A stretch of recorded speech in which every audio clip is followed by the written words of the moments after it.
They're rolling, guys.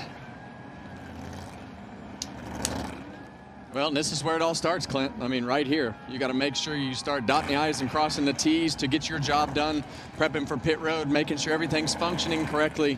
You've gone through your belts and everything as a driver, and now you roll off through that checklist and make sure that you're ready to go.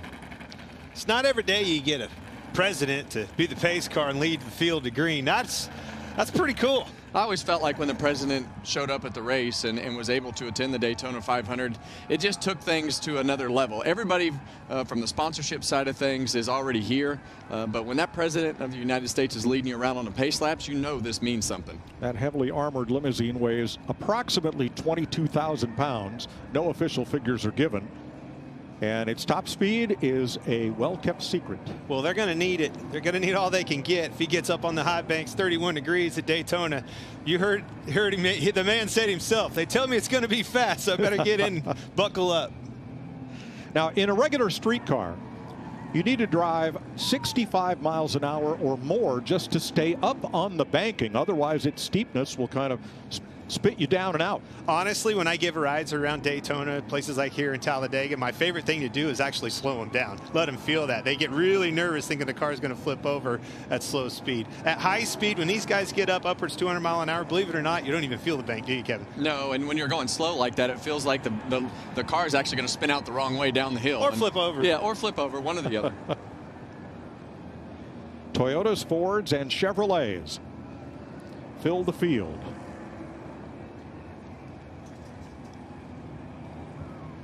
As this lap is recorded for posterity.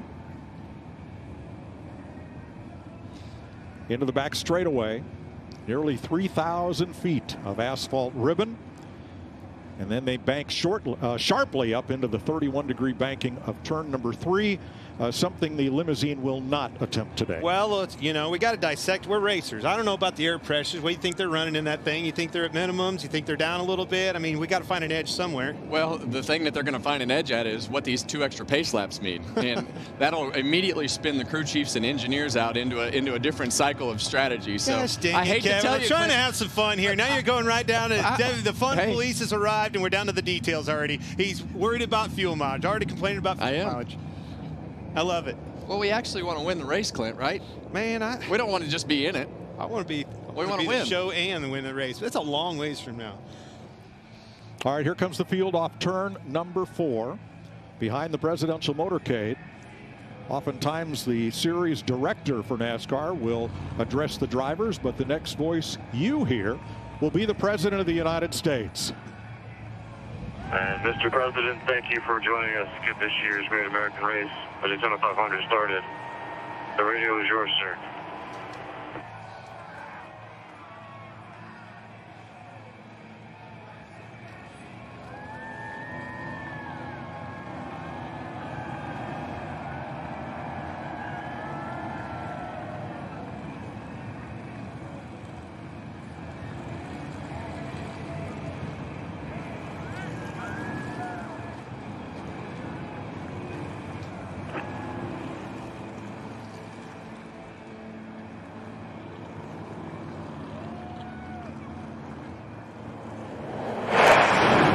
Mr. President, the radio is yours.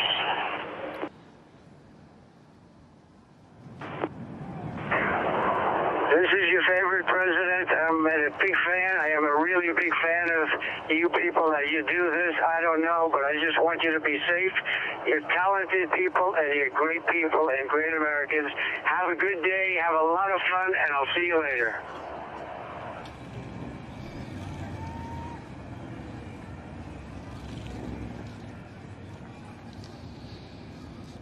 Once the ceremonial pace laps are finished, the president will retire to a VIP suite to watch at least the first stage of today's race.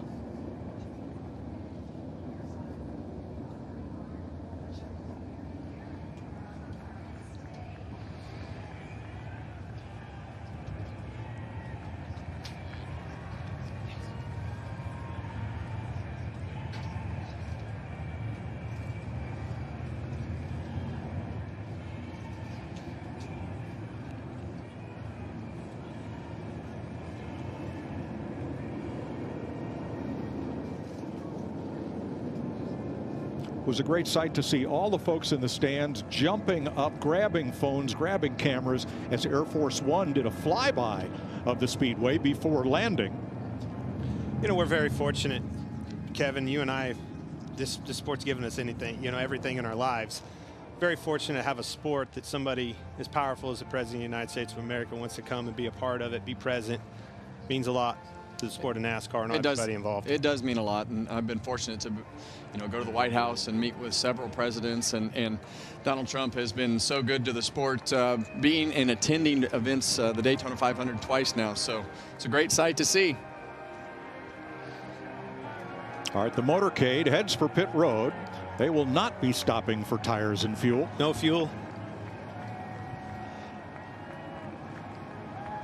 And away from Donald Trump, President of the United States, to send the field on its way.